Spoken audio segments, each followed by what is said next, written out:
Should we be taking risk off in the current environment? Well, here's the 10-year Treasury yield. You can see it's currently about 4.63%. But first, I really want to zoom out and really want to highlight the fact that over the last 40 years, we've had a declining interest rate environment that has absolutely changed. We've been talking about this somewhat ad nauseum.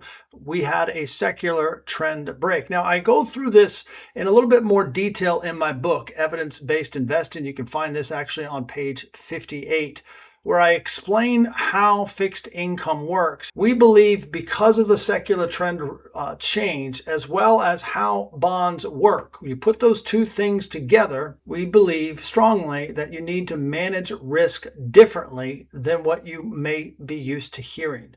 For the longest time, you're told that you should increase your allocation to bonds if you want to decrease your risk. We don't really think that's a wise decision in the current environment. Why do I say that?